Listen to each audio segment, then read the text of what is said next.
Sometimes it's hard to tell if Turkey's President Tayyip Erdogan is a politician or a media critic. Turks go to the polls Sunday, June 7th.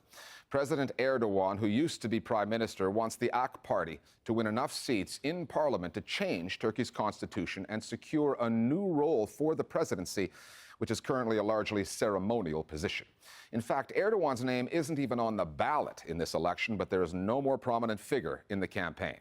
President Erdogan and, to a lesser extent, the Prime Minister Ahmet Davutoglu have been fixated on the media, the way the AK party is covered both inside Turkey and out. In just the past week, Erdogan has publicly accused the editor of the Cumhuriyet newspaper of espionage, and he's slammed the New York Times for holding a grudge against him and Turkey itself. Go back a few weeks and you'll find a litany of accusations, arrests, reporting bans, and court convictions against journalists. In many cases, Erdogan has targeted media outlets associated with the reclusive US-based cleric Fethullah Gulen. Gulenists who once supported the AK party have turned, and Erdogan accuses the movement of trying to form a parallel state to bring down the government.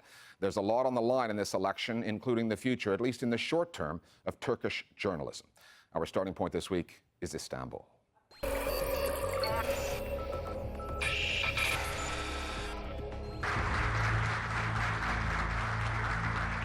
On May 25th, 2 weeks before the election, President Erdogan went after the New York Times over an editorial entitled "Dark Clouds Over Turkey."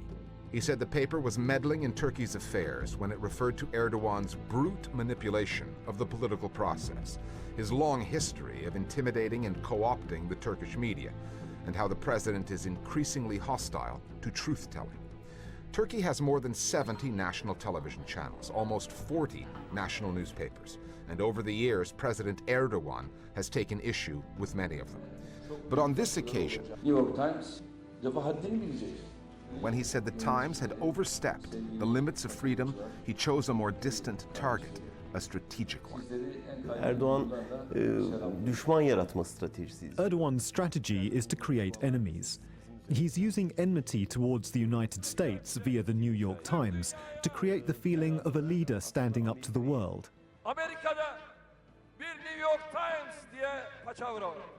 Whereas we know very well that he actually came to power with US support and with the enormous credit given to him by the American press, of which the New York Times is also a part. Now he is trying to make us forget that.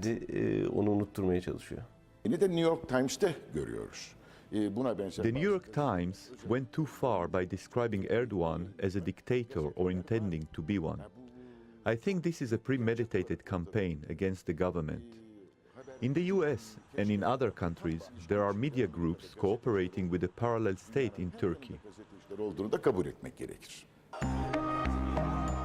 Turkey, under Tayyip Erdogan's leadership, has seen its press freedom credentials plummet. The Committee to Protect Journalists, based in New York, says that over the past 3 years, the country has jailed as many or more journalists than China, which has almost 20 times the population.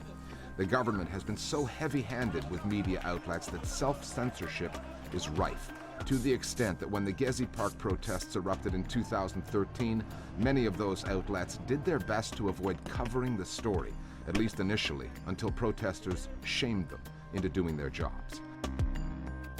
The self-censorship is rooted in corporate self-interest. Most major media outlets in Turkey are owned by conglomerates. They are diversified, and their investment in media is minute compared to their other holdings, many of which do big business with the government and don't want their news outlets to jeopardize that.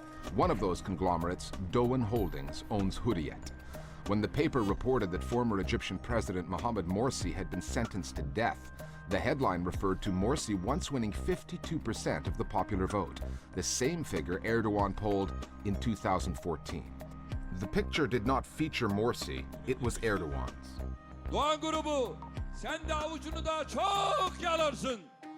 A lawyer acting on Erdogan's behalf went to prosecutors demanding an investigation, saying that the paper was inciting an armed rebellion and spreading terrorist propaganda. The government has since banned the parent company, Doğan, from bidding on government contracts. Last week, another paper, Cumhuriyet, published video from 2014, allegedly showing Turkish intelligence services delivering weapons to Syria. Erdogan called it slander, an act of espionage, and said that the editor would pay a heavy price. Cumhuriyet's journalists went on their front page as an act of solidarity with their editor, who says that the Turkish media are under pressure. We recorded, documented, and showed our readers a crime.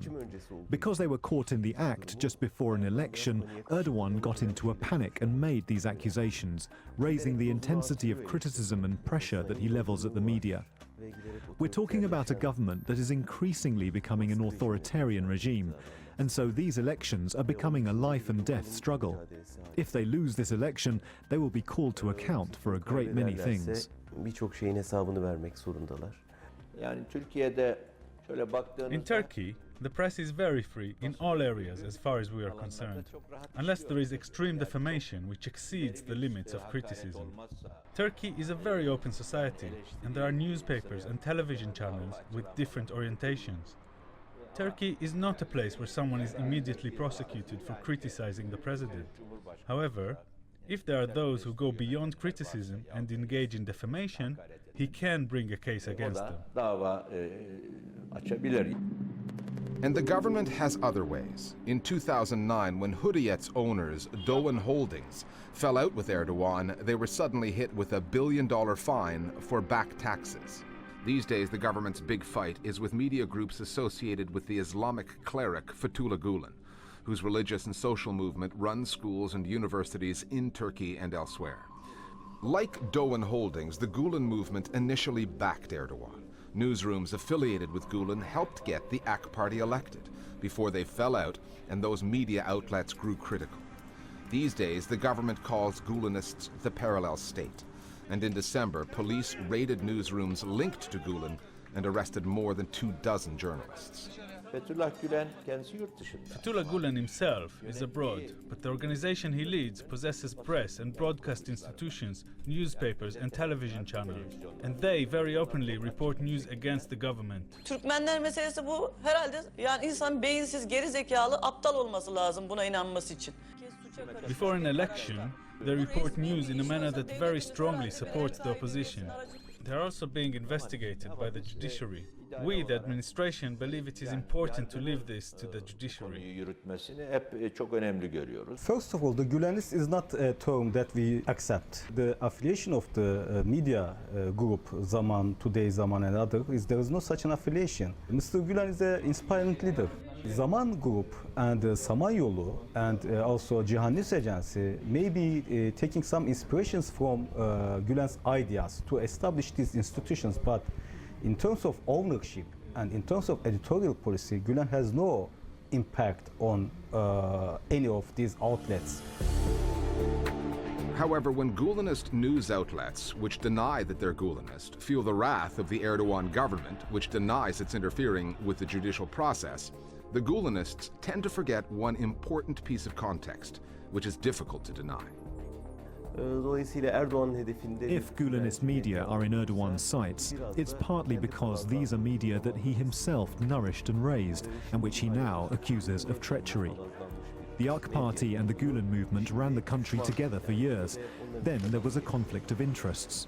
Erdogan has now declared as his enemy a media group that previously supported him wholeheartedly, that had grown and prospered under his wing. Frankly, the crime of the Gulenist media is that they stayed silent about pressure on journalists when it wasn't directed against them.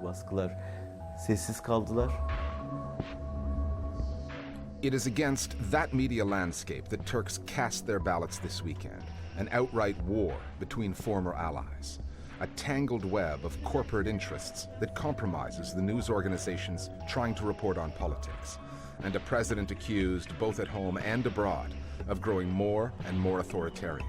That's the media story in Turkey, but not enough journalists are in a position to tell it.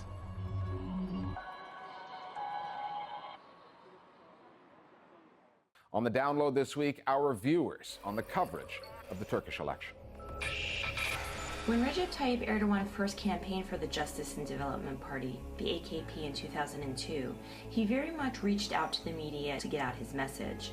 A decade plus later, we see a different Erdogan, an Erdogan who clamps down on the media, on free speech, imposes censorship, and jails journalists. That change very much has to do with the style of leadership that Erdogan believes resonates with a constituency in the Anatolian heartland.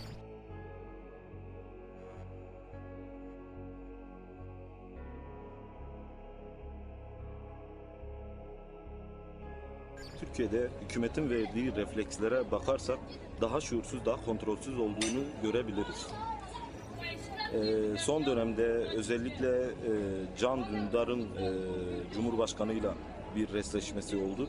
Ama şu an verilen refleksler daha şuursuz, daha kontrolsüz gibi geliyor bana.